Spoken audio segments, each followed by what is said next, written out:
Thanks very much for joining me tonight. On the left-hand side, you should be able to see a chat box, so you can always type in any questions you have. You're welcome to comments as well. If there's anything that you kind of want me to reiterate or anything like that, feel free. This is an education webcast as much as it is an expose on the type of things that we do here and the analysis that we provide. And it's definitely focused about making sure that you understand the type of things that you need to learn. So you might be wondering who we are. A lot of people who join our webcasts are regular attendees. So you probably have a fair idea as to who we are. We're Trader Circle and Emerald Financial. A couple of different brands there, but sister companies essentially that focus on different sections of the market. So Emerald Financial is much longer term, much more medium to longer term, I should say.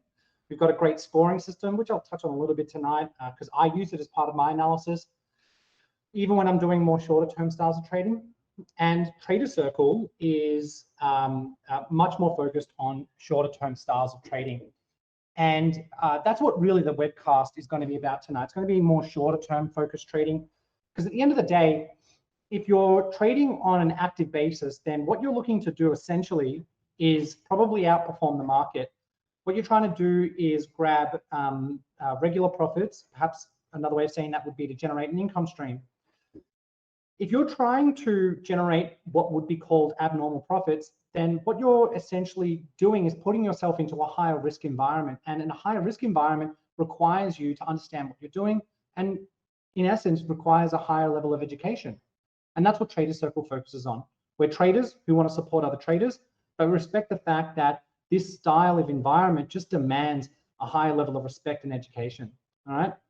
So that's what we're going to be talking about tonight. Keep in mind that any advice contained in this presentation is general only, so it's not tailored to your personal circumstances. You therefore need to decide for yourself as to whether it's appropriate to you. All right. So I like to start a lot of my educational webcasts on this particular slide. And the reason is because at the end of the day, if you want to be good at trading, those are the three main things that you need to be good at, right? It's, if you're a master at picking direction, well, you can't get every trade right. Obviously, I mean, if you do, then you should be teaching me. But if you can get you're not going to get every trade right. And so you need to have good risk management so that you don't suddenly, give up all your profits on the ones that you do lose on. You also want to have a few different strategies under your belt, because the market isn't always the market's not always up, right? It doesn't always have bullish momentum, especially in the short term. In the long term, you might be able to argue to me that the markets generally go up over time. I'd be happy to settle on that. But in the short and medium term, I'm sure you're all aware, anything kind of goes. And markets certainly have spats of bearish trends, even sideways movement. Ray, you should be able to see my screen. Can you guys see my screen?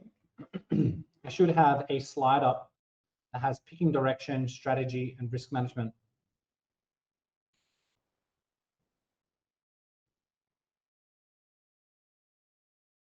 Okay, thanks, Wendy. All right, so Ray, you might need to log in and then log back out. You might need to refresh. Probably maybe the best way to go. All right, let's keep moving. I've got a lot to get through tonight. I'm covering about twice as much as what I would typically cover in a webcast. So again, these are the three things that you should master in order to be a successful trader. It gives you an area of focus that you can hone in on, because there's a lot of stuff out there, and I'll touch on that a bit further in a moment. What really helps bring all this together is a set of trading rules. Trading rules are an essential part of trading. Now, those rules can be pretty loose. They can be pretty stringent, but what they allow you to do is kind of focus everything that's out there. So as you can see, I've got some pretty silly images there, right? I've got, war and Powell and Biden and printing and Wall Street bets and Wall Street and politics and currencies and news outlets, COVID, volatility, different types of analysis and instruments. There's a lot of stuff out there, and it can be a little bit confusing. And what you want to be able to do is process that into a funnel through a rules-based system, right? You want to be able to go step 1, step 2, step 3, etc. And again, those rules can be very loose. They can be very tight. You know, you might be someone who just trades with the trend, but I mean, in itself, that's a rule, right? Or a guideline, if you perhaps prefer that term. Or perhaps you need it to be like the summer equinox, and Mars needs to be in retrograde, and you know, needs to be the right time of month. And you might have all these really tight ducks in a line type rules or guidelines as well, right? There's no one thing that works on this market. We have a set of rules that we teach our clients, which we think are a great foundation. But there's other rules out there that people use that works for them. But the idea is to have them, right? I know I'm laboring the point, but that's very important. They help keep you disciplined as well. So they help keep you on track, right?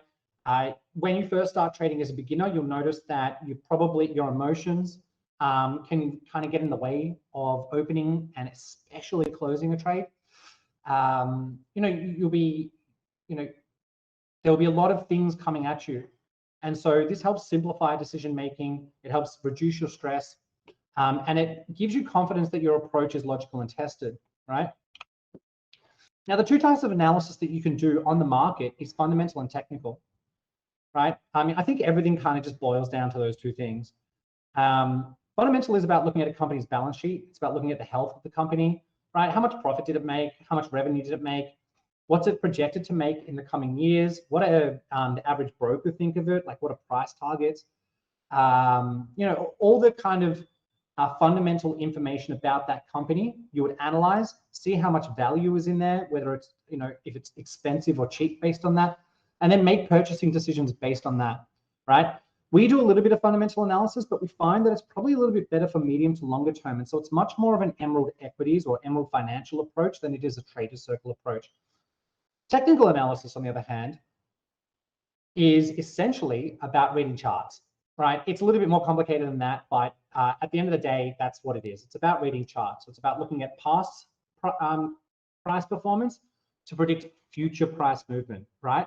So you know, the general idea is that history rhymes. It doesn't repeat itself, but it rhymes. And so things that happen in the past can be somewhat of a guide to what happens in the future, especially in the short term, right? So the other type of analysis is pub analysis. And this is a bit of a joke, right? We're going to run a podcast on this tomorrow, myself and my colleague Sam, and we're going to get stuck into you know, hype stocks, which, look, is a legitimate way of trading if you can do it right, but yeah, it would be tough to create rules around that, right? So the problem with pub analysis is that you end up often getting involved in a small cap stock that's moving based on hype, really, or because, you know, there's something interesting about it, perhaps. But your analysis certainly doesn't want to start, or, well, it certainly doesn't want to finish on your mate telling you to buy it. So the idea is, if you're sitting at a pub and someone says, hey, have you checked out this stock? It's a great stock. I bought it here and I've already made, you know, 10% of my money, or I've made 100% of my money. You should definitely buy into it. It's going to go to the moon, right? That's something that you'll hear on like FinTok. You'll hear it from other people as well. And, you know, you might have an estranged aunt who kind of tells you, you know, at dinner one night, right? I wouldn't fall into the trap of making that the most part of your analysis. It can certainly prompt you to look into them, which is totally fair enough. I mean, that happens all the time. Someone will tell me about a stock and I'll go and look at it, for sure. But you don't want to make your purchasing decision based on that. One thing that we see with hype stocks is this kind of typical kind of movement. You know, it happens in non-hype stocks as well, but I'd say it happens even more, where you get a really big push up and then you get a really big fall. And a recent example of this and I am going to blow my own trumpet here, is BrainChip. I talked about BrainChip in my last webcast. In the webcast I literally did last, I talked about BrainChip, and it was around these prices, I'm pretty sure. It was around these prices. And I said in my webcast that I would look at selling it. I said it's jumped up on hype, right? It's an unsustainable trend, and that it was likely to come off soon. And I was pretty bang on. Like I might have been off by a day, maybe 2 days, right? I can't remember, but it was definitely around there. And you can see this chart doesn't look too dissimilar to this chart, does it? You got that big run up, you got the sell-off, the bull trap, and then the sell-off again. The big run up, down, the bull trap, and then the sell-off. Didn't sell off as much, in fairness, but it did return to what you'd call a median trend, right? So yeah, something to keep in mind. What you want to really be basing your decisions around for short-term trading is technical analysis. And the basic principles of technical analysis is trends and counter trends, right? Support and resistance, technical patterns, entry and exit signals, and then mathematical indicators, also known as technical indicators. You probably know what some of these are, but let's go through it and I'll show you a bit of a process. This is what my chart looks like of the XJO yesterday. So that's our market. You can see I got a lot of stuff going on. I got 3 or 4 different types of indicators. I've only got one trend line, and I got a bunch of resistance and support. It's actually not that bad, but it's certainly a lot more complicated than a simple line chart, isn't it? And by the end of tonight, my goal is to give you a brief introduction on how to read this, essentially. So this is an example that I've been using for a while now, probably a few months. It's got a really nice uptrend, right? Now, an uptrend is basically a support level because what it's doing is it's stopping the stock from falling further, right?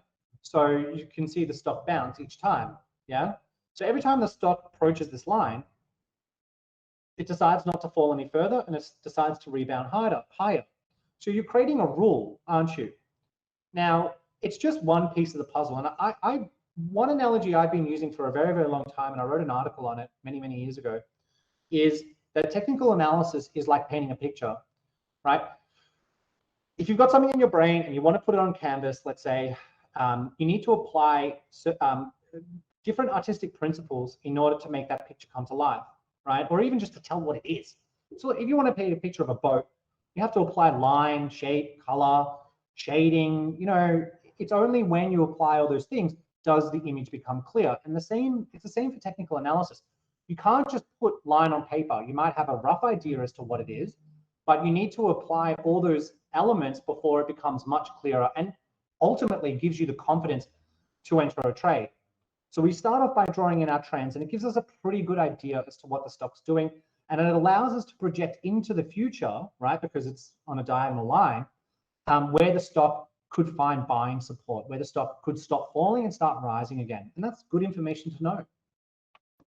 The next thing that we want to do is just trying to define a bit of market range. You won't be able to do this on every stock, right? But it gives you a rough idea that if the stock does go up, gives you a bit of a price target as to where it could go to before turning around, right? So again, adding another piece of the puzzle or another element onto your canvas. The next step would be to draw in any resistance and support levels that you think are important. The idea here would be to get a resistance that has several touch points, right? You can see this one, it has at least 2, right? So the stock's gone up, hit this particular price and pulled back. It's gone up, hit that particular price again and come back, right? So at one point, the stock was being suppressed by this level of resistance here. Selling would come in at that particular price point. Once you've drawn that in, you want to identify any patterns. In this circumstance, what we're looking at is an ascending triangle pattern. And what this essentially tells us is the stock will eventually break one of these lines because a triangle must go to a point, right? And the stock really has no choice but to either break the resistance level and move higher, or to break the uptrend line and potentially move lower, potentially, right? So these triangle patterns allow us to identify a potential breakout. And that's actually what we're seeing today, right? Or, well, this isn't today, but at this point in time. So we're seeing today a breakout of the ascending triangle pattern. And if there's other indicators like good volume and a few other things you might want to look at, that can be what you call a pretty good entry signal, right? So that's what's going to help you time your entry into these positions, right? So we're not going to trade this stock whilst it's inside the triangle for the most part. Maybe, you know, further down here you could, right? But you haven't really got a lot of room to that resistance level. What you're probably looking for is this particular breakout here, right? This particular breakout means that, okay, buying's come back into it, and that resistance level is no longer suppressing bullish momentum. All right, so the final step, and I really mean this as your final step when it comes to technical analysis, is confirming with your technical indicators. See, beginners, because technical indicators are kind of cool, right? They're what they are is like these mathematical little cheat codes that give you that, you know, they're almost like a bit of a shortcut.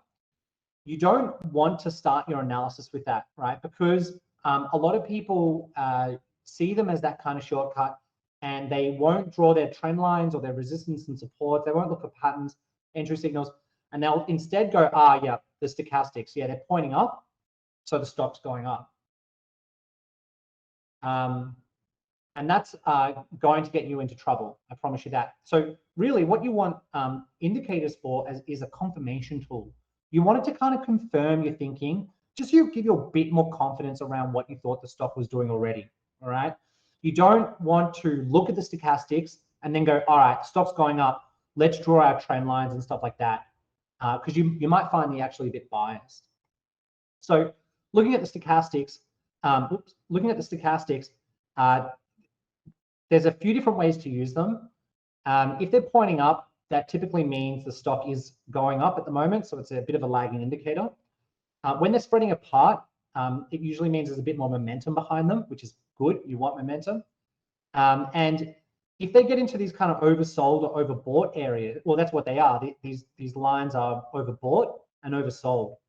And just the idea of them being overbought and oversold is good to know, right? Because if it's oversold, like it was down here, and it starts to come up, that can help confirm bullishness a bit more. The other thing you can use them for is divergence, but I don't want to get into that. It's a bit more advanced. Another type of indicator that I like to use is moving averages. A really simple one is the 50-day, which is this green line. I also like to use the 100 and 200, right? But just focusing on the 50-day for a moment, you can see that quite often it acts as a bit of a support level, right? So every time the stock returns to the 50-day moving average, it bounces back up, right? You can see it's happened on a consistent basis 1, 2, 3, 4, 5, 6 times. But hey, it might have even been a resistance here and maybe even here as well. So I could even maybe push that to 7 to 8 times it's been consistent, you know, in a very short period of time. So that's a great indicator to use if you want to. It's not always picture perfect like this. I've obviously chosen this as a great example, but that's something else that you could use as an indicator, okay? Moving averages, or, you know, when the 50 crosses over the 200, that's also called a golden cross. Golden crosses are more medium to longer term bullish indicators, right? It doesn't really help that much in the short term, but it's, you know, it's something else to take note of. All right. So in summary, what we want to do is we want to identify the trend in the trading range. We want to identify any key levels of resistance and support, identify patterns, and look for any breakouts. We can use breakouts or other signals as entry signals, right? Just to kind of like, yes, it's trading in a triangle. Yes, it's breaking out, but is today a good day to enter, right? Was yesterday better? Is tomorrow perhaps going to be better? Then finally, what you want to do is confirm with your indicators, right? So that's basically the process that we would go through in a nutshell for technical analysis. Now, there's other things that you can do, right? I'm not going to go through all the technical analysis that we do in a period of like 20 minutes. That would be crazy. We run 2-day courses that talk about technical analysis. But I feel like that is essentially what we do, right? That kind of 5-step process, essentially. The other thing that you could kind of do is look at fundamentals. Now, I mentioned earlier, fundamentals aren't something that I don't think you really need to worry about when you're trading in the short term. Not really. Put it this way, I wouldn't be spending more than 5 minutes on fundamentals if you're looking at entering a stock. And I would certainly do it at the end of all my other analysis, right? So technical analysis allows you to go through stock fairly quickly. As a trader, that's what you want to do. As a, if you're working, that's something you certainly want to do as well. And then when you actually find a stock that, your technicals all fit, you can go and just check the fundamentals to make sure that you're entering, you're trading kind of with what the fundamentals are showing you. What I use and what you might be interested in is using our Emerald equity scoring system, right? So it's just a quick way to give you a snapshot of what the stock's like fundamentally. We've got our own little scoring system here. It talks about dividend quality, price momentum, maturity, all weather, credit, earnings, growth, and then a final score that weights all these kind of scores. For BrainChip, we've scored it at a 9, but analysts out there are scoring it as a buy, right? So this is not us recommending it as a buy. This is the average broker consensus out there telling you to buy it, and it gives you a bit of an analyst mean price. So, there might be someone at JP Morgan who says BrainChip's a great company, you should buy it, and I think it's going to 30 cents. Then you might have another company like Macquarie going, nah, BrainChip's no good. I actually seen it down at 10 cents. And then we take the averages of those consensus and the price for you and put it into one number and one signal, basically. The other thing I like to look at is our scoring versus the share price. So we actually thought this was a good stock before it started rallying, right? We might have even recommended it to people, but at some point it completely outpaced our scoring and came off. And you can see that it's kind of playing a bit of catch up now. So is this, is this what you should base your decision making on? No, not at all. This is just something that you can use as a quick snapshot to, again, give you a little bit more confidence in entering these positions. Yeah. So I managed to get through technical analysis in about 20 minutes, let's say, which is not bad. Usually I would probably spend 40 minutes on it. So I know I rushed through that. If you want to watch a more in-depth technical analysis webcast, jump on our YouTube page. I've run about, I don't know, like 10 of them over the past couple of years that are probably still very relevant, right? So jump on our YouTube page and have a look at some more in-depth kind of technical analysis one. I do like a full hour on it, or maybe even an hour and a half on one of the recent ones. So yeah. But remember, tonight is about knowing what you need to focus on in order to be a successful trader. It's about taking it from A to Z, right? So what we've just covered is the ability to pick direction. Now what we're going to go through is strategy, right? Now I mentioned to you, strategy is about picking, in my opinion, picking an instrument or an approach that allows you to capitalize on your view, right? I mean, if you think the stock's going to go up, well, you could just simply buy the stock. That's a strategy. Buy low and sell high is the universal strategy, but it's just one of them. Shorting a stock is a strategy. I don't recommend it to anyone, but that's technically a strategy. Averaging down is a strategy in some ways. It's more of a risk management strategy. But there's other instruments that you can trade. So for example, we trade mini warrants and options, and I'm going to go into those a little bit tonight. But you might do a bearish trade on the Australian dollar versus the US dollar, right? Forex is great because it's a large market cap and it's kind of like crypto before it was cool, right? Because it's a currency, obviously. Crypto is still kind of the wild, wild west. I can't really even talk about crypto because it's not really regulated in Australia, and our business likes to be fully compliant with the law. And, they don't really like you giving advice on that type of stuff at the moment, which is fair enough. But you can certainly apply what I've taught you so far to crypto if you wanted to, in my opinion.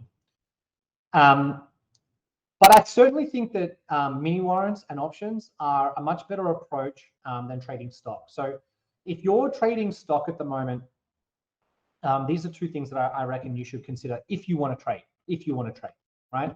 So for example, shares are exchange traded, which is one, obvious, but two, important. You want to trade instruments through the ASX.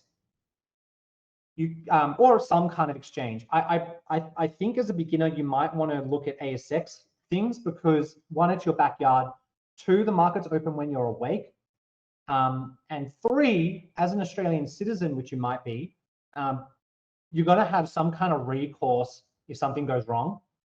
If you deal with a company in Cyprus, and it happens to people all the time, and it's happened to a few of our clients before they were our clients, perhaps even some as our clients, who've gotten involved in another company overseas in like Cyprus or something like that, and they've just stolen your money, right? It's usually some kind of CFD or binary option type company. So I'd stay well away from anything that's not Australian based, right? Like us, like we're in Melbourne. You can come knocking on my door and you can come in and say hello, see our office and have a chat if you want to. Local and exchange trading gives you security, all right? It's just something that's overlooked that I think people need to remember regularly. But you can also trade the US market, right? Again, you can apply what we're teaching now or what you're learning now to other markets if you wanted to. Shares are capped risk, right? So if you buy $1,000 share worth of shares, the most you can lose $1,000 because the share price could go to zero. The share price can't go below zero, and so you can't owe money on your shares. So that's by definition a capped risk. With the strategies that we teach for options, they're capped risk. You can technically do uncapped risk options. We don't teach them. We don't even talk about them. We don't even think about them because at the end of the day, you shouldn't do anything that's not capped risk. Okay, there's an inherent goodness about doing capped risk, right? That's again my opinion. And mini warrants are also capped risk.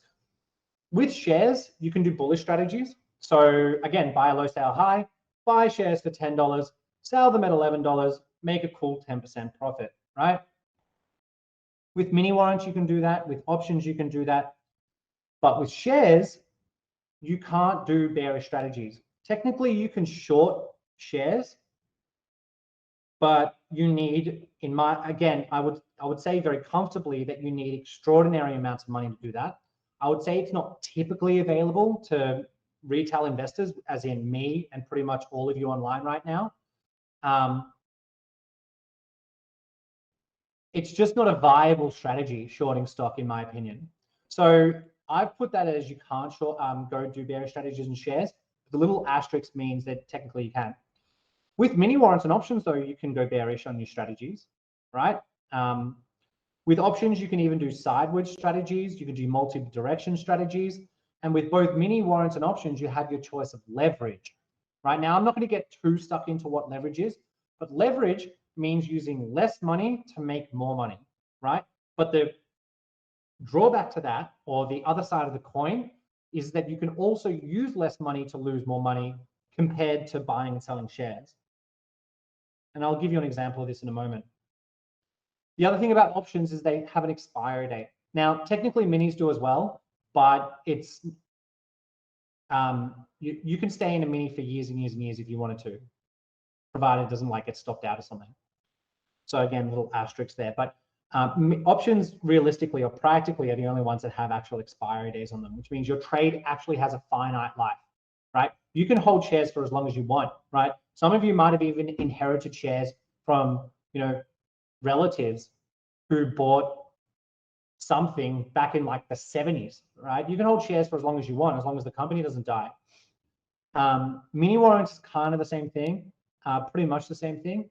And but options aren't. Options actually do have a defined finite life, right? And again, I'll give you a few examples of this. How are we going so far? Are we good? Again, I know I'm rushing. I would usually be going through this much slower, but we got a recording, and we're gonna chuck it up on YouTube. We'll email it to you just in case you want to pause me and have a real think about what I said or rewind and kind of just revise on what's being covered tonight. Okay. So let's have a quick look at mini warrants. You can trade two types of mini warrants. You can trade a mini long and a mini short. Now, a mini long makes money if the stock goes up, and a mini short makes money if the stock goes down. You can trade mini warrants on about 200 stocks. It's like 197, I think, is the actual number, right? It does change a little bit over time. So you can trade mini warrants on BHP, CBA, AGL, IPL, ILU, Wesfarmers, Woolworths, Coles. You can trade it on Fortescue, Rio, Newcrest, North Star. You can trade it on Linus. You can trade it on ARB. You can trade them on, a lot of stock. Well, 197, I think, to be precise. All of them are on the Australian market, and most of them are in the top 200. So if you're trading something in the top 200, right, you're buying it and then selling it or trying to make profit by doing that, I highly recommend you look at mini warrants as a vehicle to make to trade it instead. I highly recommend it, right? And I reckon by the end of this, I'll have you convinced. So you can also trade them on a few currencies, indices, and commodities. So you can trade them on gold and silver. You can trade them on the US futures. You can trade them on the Australian dollar versus US dollar, euro dollar. You can trade them on a handful of things all through the ASX, right? So you can trade mini warrants on the S&P 500 futures without opening up a futures account. You can trade mini warrants on the Australian dollar versus the US dollar without opening up a Forex account, right? So if you're trading through ComSec at the moment or E-Trade, you're trading through NAB Trade, right? If you're trading through any broker, well, I shouldn't say any, if you're trading through mostly any broker in Australia, you'll be able to tomorrow go and trade mini warrants. You might need to call them and say, hey, I want to trade minis. And they might need to like tick a box to turn it on for your account. But I think there'd be a bunch of brokers out there who you wouldn't even need to do that. You could just type in the mini code into your software or your platform and just trade them tomorrow. So they're super accessible. They have inbuilt stop losses and they have a capped risk. So you can never lose more than what you put in. So if you put $1,000 on a mini warrant trade, you can't lose more than $1,000. They also have inbuilt stops, right? So if you do a mini long, which makes money if the share price goes up, if you're wrong, which happens, and the share price falls to a particular point, you'll be automatically closed out of the trade. Okay?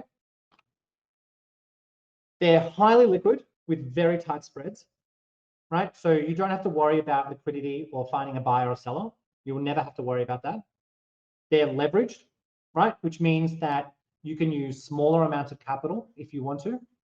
And you can trade them as soon as the stock opens, which, might sound a bit weird, but with options, you actually can't. You have to wait about 5-10 minutes. So let's run through an example. And this is the most recent example of a mini trade that we've done, by the way. So we did this 2 days ago. We suggested this as a recommendation to our clients. It was a Perseus Mining. And this is the chart of Perseus a couple of days ago. You can see our pretty standard technical analysis over the top of it, right? What we've got here is we've got an uptrend in play that we think is holding the stock up.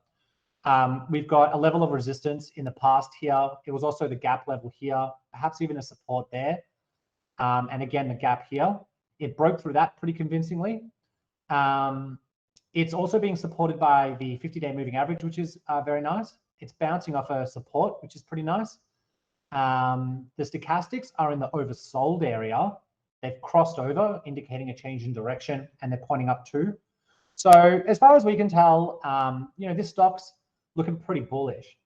I had my Emerald scoring here. It scores well in Emeralds as well, by the way. Our fundamental scoring scored it well. What we decided to do was a mini long, okay, on Perseus Mining. The price of the mini that we got a lot of people filled on was 64 cents. We recommended a minimum unit size of 5,000, which is a risk of about 3,200. right? That makes sense. Half of 64 is 32 times 1,000. So 32,000 was the recommended minimum risk. You can do as much risk as you can afford, right? But when we put out a trade recommendation to our clients, we kind of go, look, this is what we recommend as the minimum, right? You can do whatever you want though. The share price at the time was $1.85, as you can see here, well, technically $1.85.5. The price target was $1.96 to $2, which is about a 6 to 8% movement up here, right? That's the next resistance, gives us a bit of a price target. At that point, we would make around 20%, $550 to $750, which is about 17 to 23% roughly, yeah?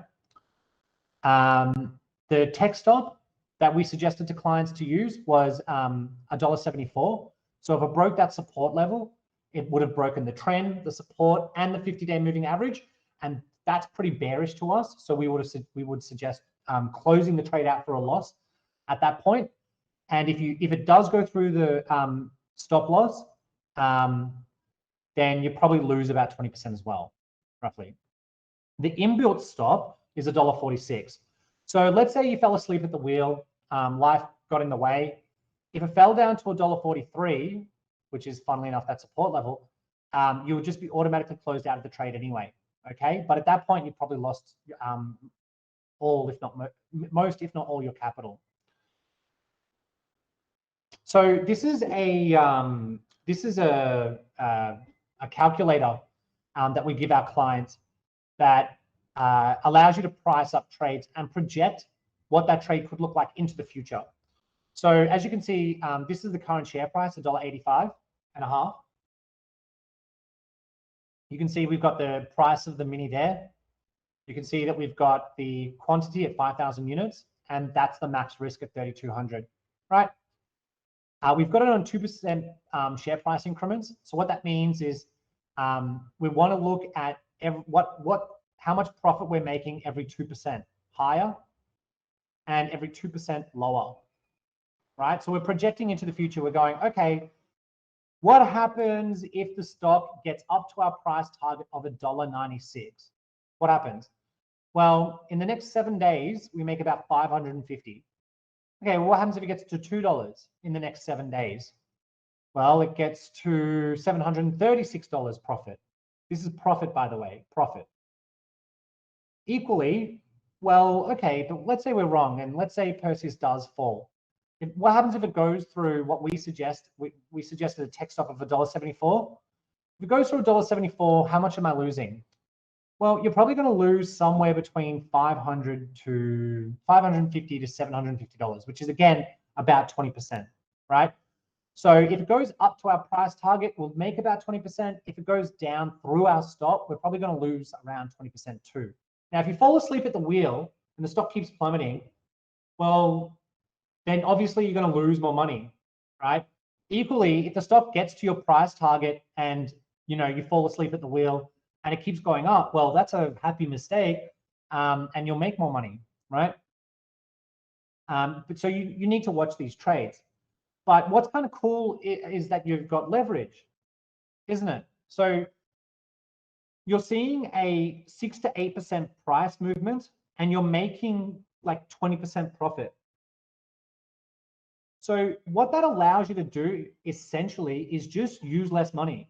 So if you wanted to make 20%, so if you wanted to make $750 just by buying Perseus as a stock, then you would need to put up way more than 3,200. You need to put up like way more.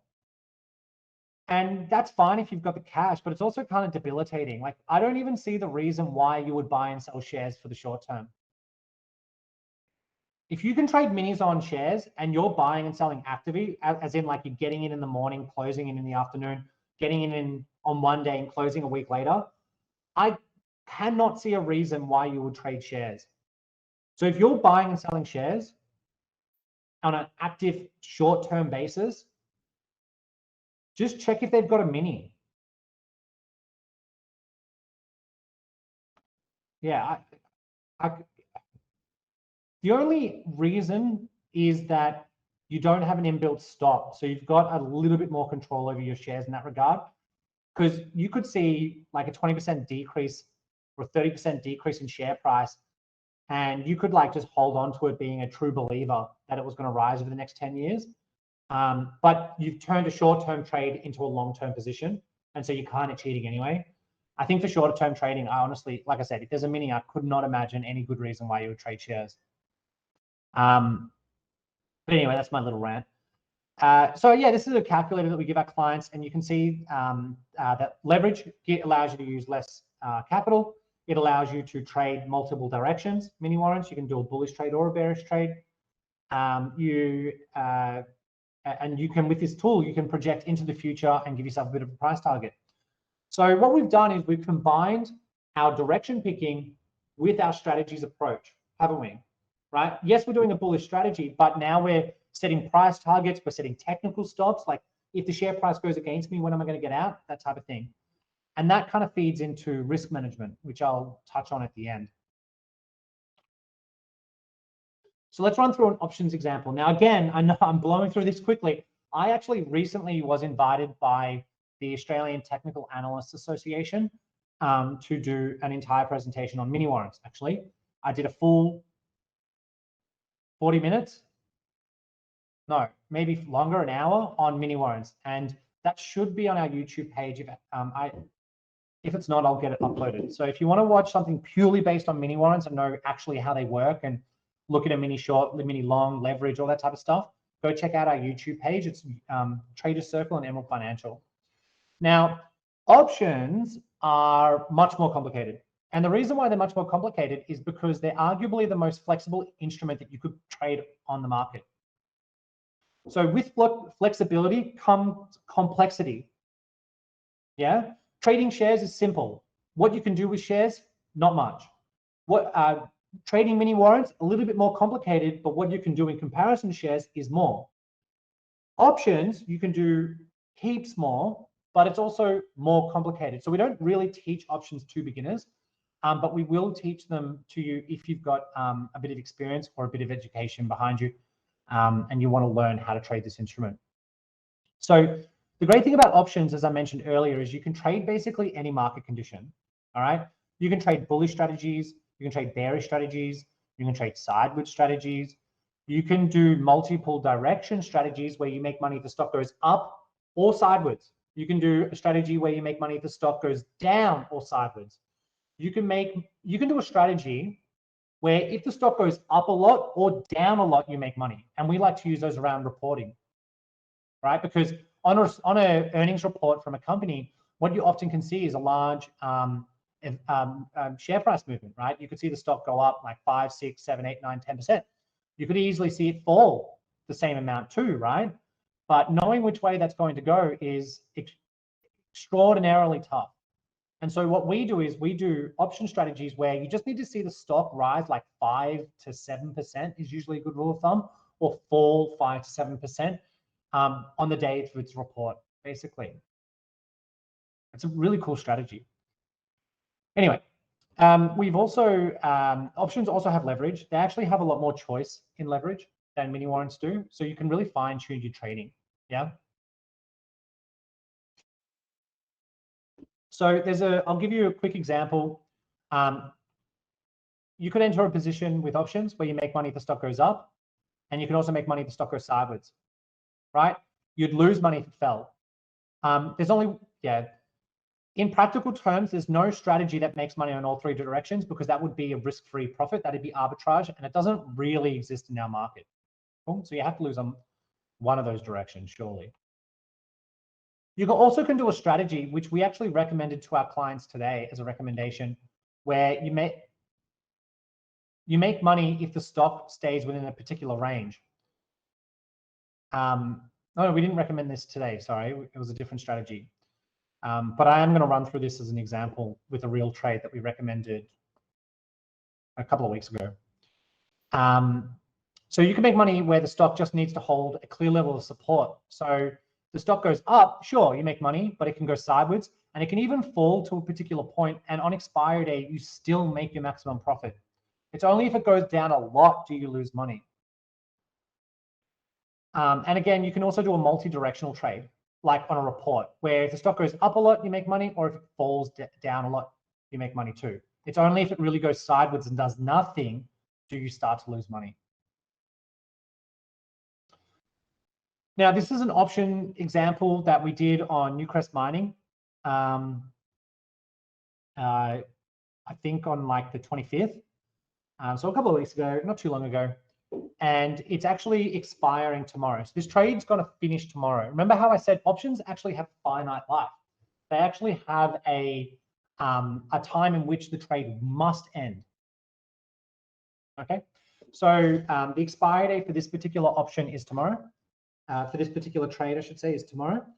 And the you can see we've done a bit of technical analysis here where we've got a nice little strong uptrend line. We've got a resistance that now may act as a support level. There's a support level here as well, okay? And there's an obvious counter trend line. When a counter trend line meets an uptrend line, it's called a pennant pattern. It's a very popular triangle pattern. And what we saw on this day here is the continued move on a breakout. We've also got stochastics coming out of the oversold area, crossing, pointing up, and I would say spreading apart, so showing good momentum.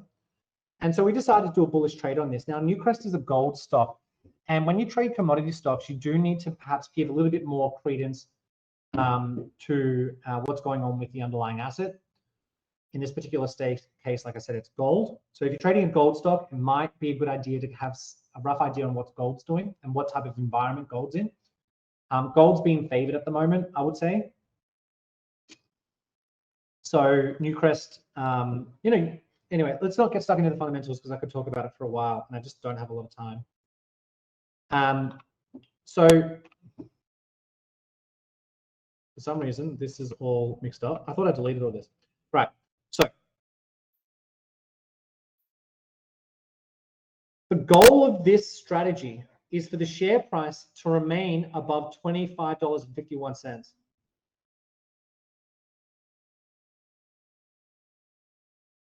So let me just bring up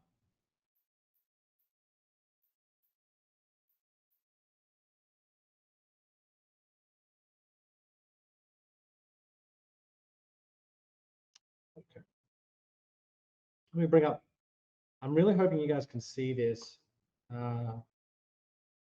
Okay. So this is the recommendation that we put out to our clients on the 25th. And you can see we write up a bit of analysis, we give a bit of an idea. And the idea of it is for it to stay above the sold leg, which is a 25.51 put option.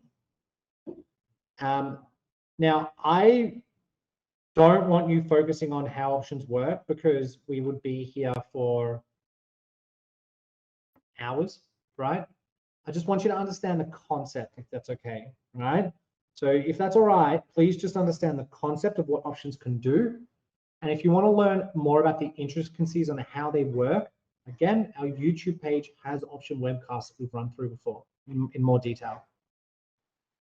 So getting back to the slides, what we want the stock to do is essentially stay above 25.51, which is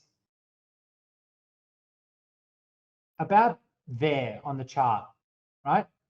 It's about there on the chart. Keeping in mind that the share price is keeping in mind that the share price is 26.71. So we just want the share price to stay above 25.51. It's already above it. We just want to stay above it. And we want that to happen until the 14th of April, which is tomorrow, right? So for the next couple of weeks, back on the 25th, we just need the share price to stay above 25.51. We don't care if it goes up. We don't care if it goes sideways. We don't even care if it falls a little bit, because it could fall $1 and still be above 25.51. So we're still okay, right? But we don't want it falling $2, $3, $4 because that's when we'll lose money. Yeah. Now, the risk on the trade that we suggested as a minimum was 3,800, and the total profit was 1,200, or is 1,200 because we're still in the trade. But it's it's finishing tomorrow, and unless Newcrest falls like 10% tomorrow on open, we should make our maximum profit. And we suggested a $26 technical stop. And if it went through $26, we'd probably lose about 15%. Yeah. So our upside is about 31% profit, and our downside, if we close out in a timely manner, is about 15 to 20%, let's say. Okay. So just looking at a payoff matrix, this is very similar to the mini warrant one. This shows you pure profit and pure loss. Okay. So if you did a $3,800 risk, roughly, then this tells you how much money you would make over time. And you can see we've got on 3-day time increments. So this was the 28th of March, the 31st of March, the 3rd of April, the 6th of April, the 9th of April. You can see that 3-day time increments, right? So time goes from left to right. And then the share price at the time was roughly 26.70. And this is 1% higher in share price, 2% higher in share price, 3% higher in share price. You get it, right? And equally to the downside, 1% lower, 2% lower, and 3% lower. So as you can see, if the share price does fall, we are losing money, right? But the amount of money that you lose actually becomes less and less. Yeah, to the point where you actually still make money if it falls. But as I said, it just needs to stay above that 25.51. And you can see, according to the matrix, even at 25.64, an $800 loss turns into a $1,300 profit with time. With time. Yeah? If we do see a rally in the short term, then you could look at closing early and take like an $800, $900 profit if you wanted to. But with a little bit of time, that increases significantly. And so what that also means is the amount of share price movement you need becomes less. So in the beginning, to take a short-term profit, in the next 6 days, you need about a 5% rally, 1, 2, 3, 4, 5% rally, right? And you can take about $800, $900. But in 2 weeks' time, you actually only need about a 2% rally to take a reasonable profit. Hell, you might only need a 1% rally with 2 days to go. Now, you shouldn't take these matrices as doctrine because volatility shifts, right? We've got a volatility modifier there, which, you know, I'm not going to put like 6 different potentials in there, but my point is that as time unfolds, there's other things that can affect the payoff matrix that aren't shown in here, like a bit of volatility shift. But for the large parts, it's a pretty good guide. For the most part, it's a pretty good guide, right? It gives you a rough idea as to kind of where you need to see the share price and when, right? So I really like the strategy. Again, we're still in it. Just to give you an idea of where Newcrest is now. This is where Newcrest is. So we entered, I don't know, I think this day here, and it's currently here at the moment. We just need it to be above here.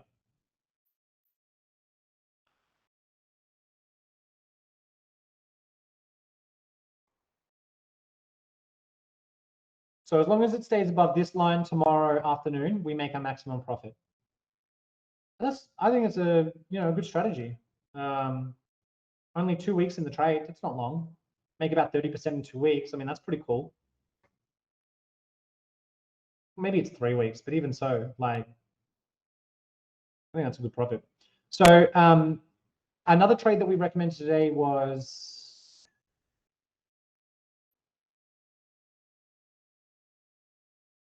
a condo. This is what we sent out to our clients today. So you guys feel free to track this. Basically, by the 28th of April, right, which is 2 weeks away, by the 28th of April, we want our market to stay between 76.25 and 7,300. So let's go look at that on a chart. So you can track this trade yourself if you want to. I'm just going to get rid of these lines just to kind of declutter my page for you.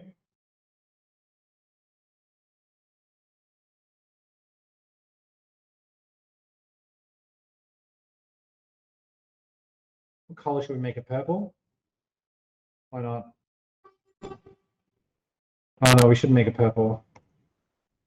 Let's make it teal.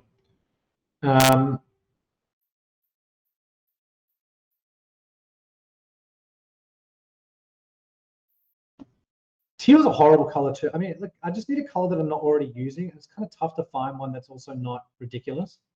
All right, pink. There we are.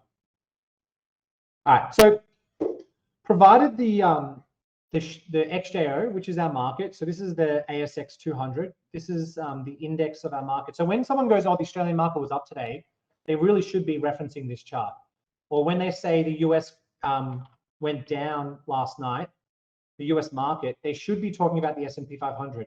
They could be talking about the Dow, the NASDAQ, but those are really specific. So if someone says the market's down in the US, they kind of should be talking about the S&P 500. And if someone says that our market's up or our market's doing well at the moment, someone talks about our market, they should be talking about the XJO, which is the ASX 200. So by the 28th of April, which is in 2 days and 2 weeks time, we need the XJO to stay below this line and above this line. And if that happens, we make about $1,100,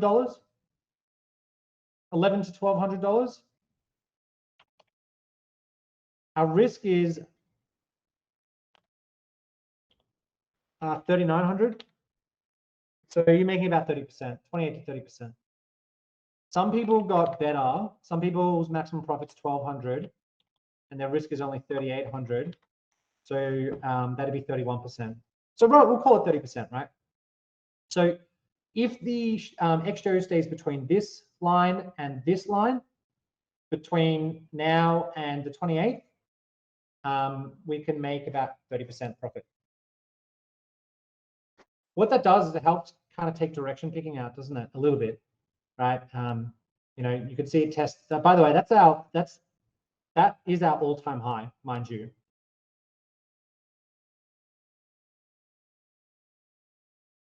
And this is what the US market's doing. It's selling off.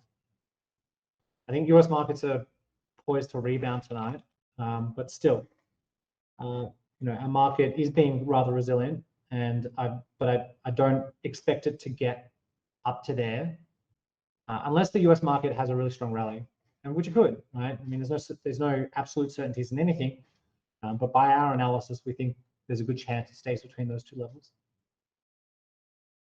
And look how much our market likes going sideways, just in general. Just to give you an idea, that was June, and that was Jan. So for a full, arguably 6 months, our market kind of tracked in a pretty broad range. Yeah. Anyway, let's get back to the presentation. It's 8 o'clock. I'm going to start wrapping up. All right. So you also want to have a think about risk management. I don't want to spend a great deal of time here. You certainly could, but at the end of the day, a few things that you can kind of do to manage your risk better is diversify. When you deal with leveraged products, what you essentially allow yourself to do is diversify a little bit more, because if you had a $50,000 trading bank, let's just say, and you were used to putting, you know, 20 to 30 grand on each trade, then at most that would allow you to trade 2 or 3 times, right? With minis, you could drop that down to $10,000 on each trade and still make and lose the same amount of money. And now you can diversify across 4 or 5 trades if you wanted to. You don't have to miss out an opportunity. With options, it's even, you can do even more if you wanted to. So diversification is probably not a bad idea. Don't put all your eggs in one basket. For some people that actually works because they're highly skilled and have a lot of expertise in one particular area of the market. There's some client of ours who know a lot about the mining industry and end up trading a lot of miners. So diversification, I would say, is better for beginners, but it's still something to think about. You always want to have a stop loss. Always plan your trades. I mean, if you're trading and you don't know when you're getting out, you're doing something wrong. You need to know when you're getting out from a loss perspective, and you need to know when you're getting out from a profit perspective. And then you need to have the discipline to follow it. And I'm going to be honest with you, I sometimes don't even have that discipline. It's not, you're not perfect. Trust me. Psychology is a big part of the game. Exit signals, entry signals, profit and loss awareness, and contingency plans. If it does go against you, what are you going to do? There's other things that you can do bar just closing out. You might think after it's fallen, you might have changed your mind. Wait, no, this stock is actually really good. I actually want to hold it. What can I do? Average down, close half the trade. These types of contingency plans can really help a lot. If you're in option position, you could roll out. You could extend your expiry to give yourself more time in the trade. Now, what I'm going to do is I'm going to finish up. If you've got any questions, type them in. If you're watching the recording, if you've got any questions, just call me. I'm happy to answer them. You're welcome to speak to me or anyone on the trading desk. But you can just ask me. I'm usually available. And same for comments. If you've got any comments, you're doing a great job, that's a nice comment. Or if you think that the market's going to do something, type it in. I always like to hear what you guys reckon. And same for constructive feedback, by the way. It's hard for me to put myself in your shoes because, I've been doing this for 10 years. And as much as it's my job to teach, it's hard to know what this looks like from fresh eyes. So any kind of constructive feedback would be much appreciated as well, okay? All right, so I just want to quickly talk about, that's very kind, Wendy. I just want to quickly talk about our course, right? We run a 4-month course, and I just want to kind of show you where that could slot in on your journey. A lot of people start here, right, where they don't really know what they want to do. They're doing a lot of research. They're reading books. They're attending webcasts like this, right? They're talking to their mates who've gotten into trading, perhaps. This type of stuff. YouTube, deep searches, Wikipedia reading. But at some point, you're going to have to consolidate what it is that you want to achieve. And once you've done that, the next step would be to get some education.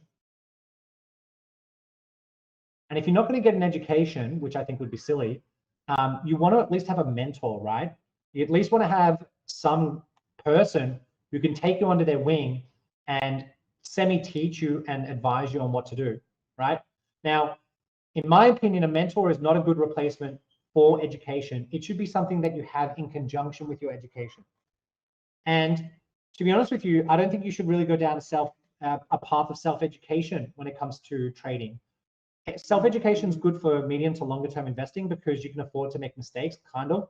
Like if you buy CBA and it falls 20% tomorrow or the day after you buy it, in 10 years time, it'll probably, 1, crawl back, and 2, you'll probably make money based on dividends. So you can kind of afford to be a bit of a nitwit when you're longer term, kind of. But for short-term trading, you'd be kind of crazy to teach yourself, in my opinion. And if you can, it'd be ideal to have a mentor to kind of help guide you and support you when you're learning. Once you've done your education, you're looking at implementation, and that's about getting experience, really. And I know that's a bit of like a, no duh, like obviously, Karo, but experience is really important. Experience tells you a lot about yourself and helps you tweak things, helps you adjust your rules, right? And it's certainly a big part of the puzzle, right? It doesn't matter how good you are at learning. You could be, a whiz, right? You could be like, genius level intelligence, but it doesn't replace experience, unfortunately. And so that is kind of the final step in the journey to being a successful trader. Now, what we can help you with is the education part and the implementation part. So I'm quickly going to talk about the education, right? What you want is something that's structured and practical. You want something that focuses on the core skills, and you want a course that supports you. And funnily enough, that's exactly what we provide our clients, right? I mean, if we think that's a good way for you to learn, then obviously as a business, that's what we're going to try and provide, right? So we run a course that focuses on picking direction. It focuses on trading strategies. It teaches you risk management skills. It gives you a set of trading rules that brings them all together, right? And it's perfect for beginners, right? We think this is a beginner's course, but we have plenty of people who are experienced that aren't getting the results that they're looking for. Those are the type of people that we can often see coming through our programs as well. So we teach you basically the core topics of what we think you need to learn: direction picking, trading strategies, and risk management. And the framework that we teach it to you in is a set of trading rules. The course is done both online and face-to-face. So there's 2 weekend workshops. So you do a face-to-face component in our boardroom, you go away and practice, then you do another face-to-face component in our boardroom, and it's 2 full weekends, right? I mean, 8-hour days with breaks. Admittedly, we have lunch, morning tea, and afternoon tea, but 2 fairly intensive 8-hour days. And then once you've done that, you go away and practice, and then you come back and you do another 2 days. So very comprehensive, very comprehensive. The person teaching you is Carlo Castellano, who's the co-founder of Trader Circle. He's a highly successful professional trader. He's basically, I would say, retired now, semi-retired, I should say. He trades from home. He still runs our education. He still puts out trade recommendations. And it's his exact trading rules that you're learning, right? So you're learning the trading rules of a professional trader, basically. And it covers the core topics on what we think you need to be good at in order to be successful. Those weekend programs are done face-to-face. We do them in our boardroom, so you get to kind of come in and meet everyone. It limits the size of each course to about 8 to 10 people so that we can really focus on you as an individual as much as possible. And I noticed there's a few clients on tonight. I'm sure that all agree that we give you an extreme amount of support. You get your own personal trainer.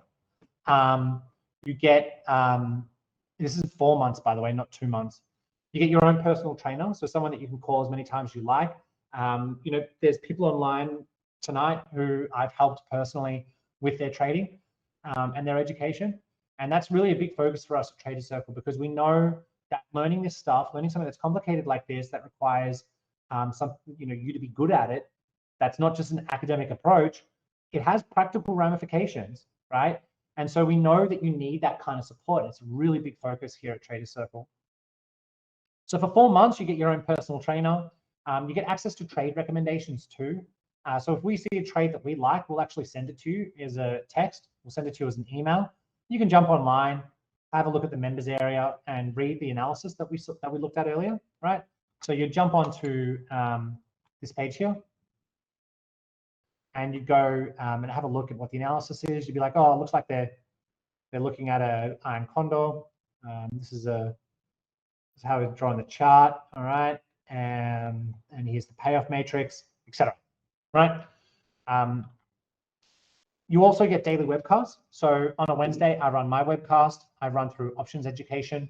On Friday, my colleague Ben, he runs his Friday webcast, which focuses on mini warrants and basic education, like technical analysis, trend analysis, that type of thing.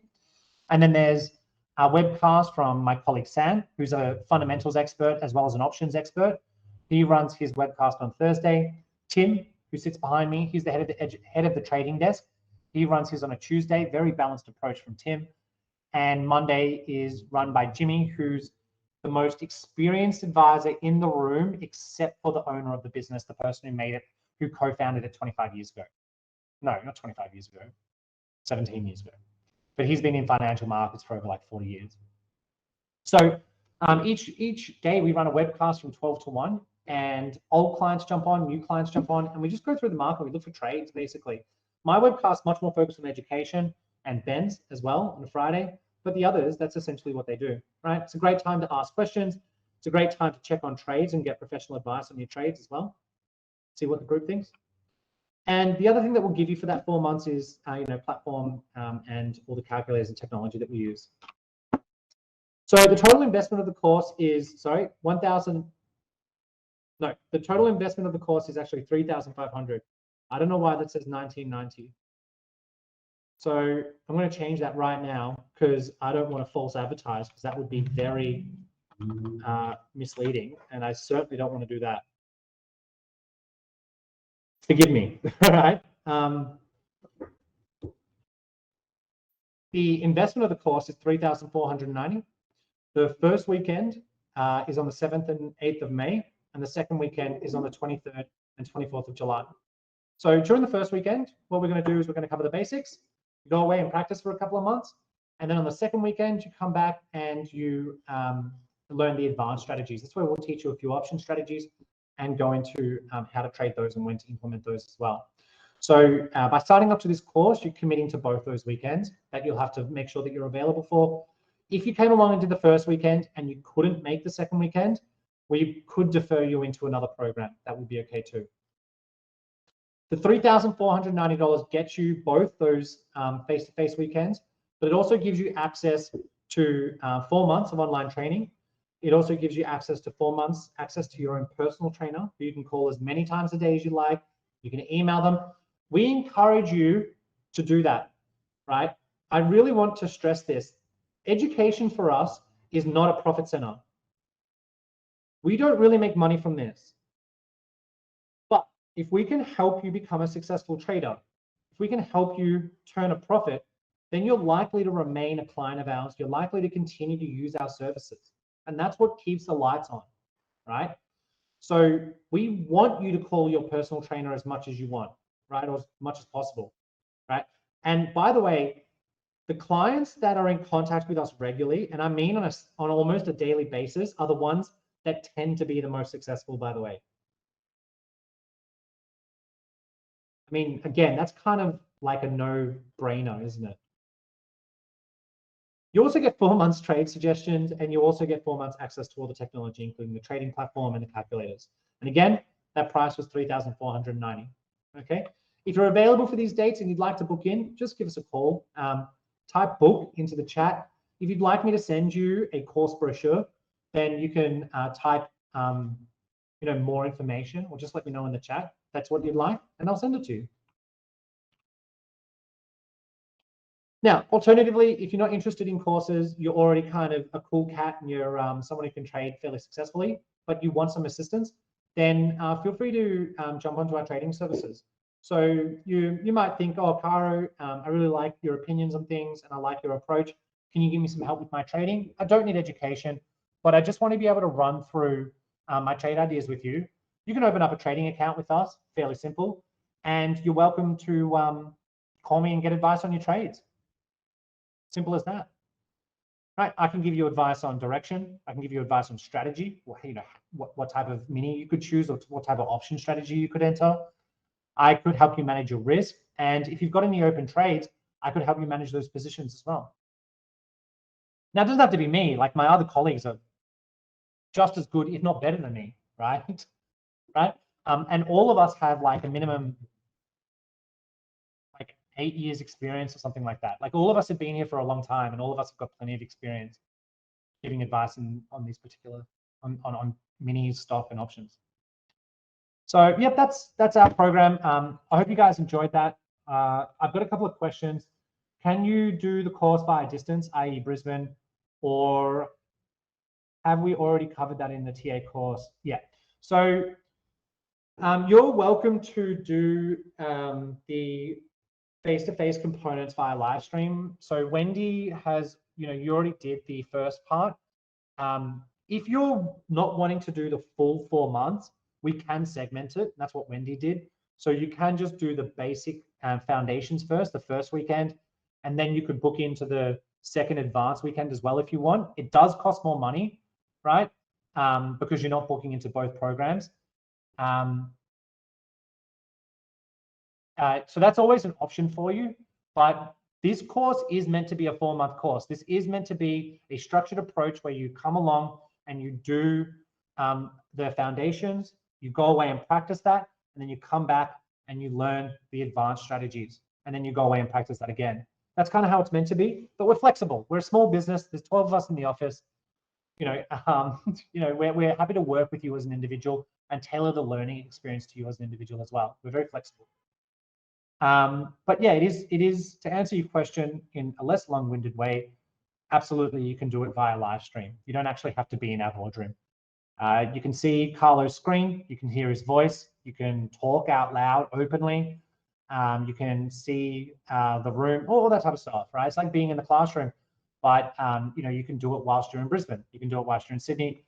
You can even do it whilst you're in Melbourne if you don't want to come into the office. I mean, there's, you know, with COVID and stuff like that, it's not fully gone, and that might still be something that you need to be conscientious of. And so, yeah, we're at distance learning is totally legitimate as well. All right, guys, I've gone over time and I haven't had dinner. All right, I had a snack, in fairness, and a beer, which is kind of like food. So I'm going to go away and have a bit of food. But if you've got any other questions that you think of, you wake up in the middle of the night and think, damn, I should have asked that. Again, you're welcome to give us a call or flick us an email if you want to, and I'm happy to get back to you. All right, guys, thanks very much for tonight. Thanks for joining me. And hopefully I'll see you on next time.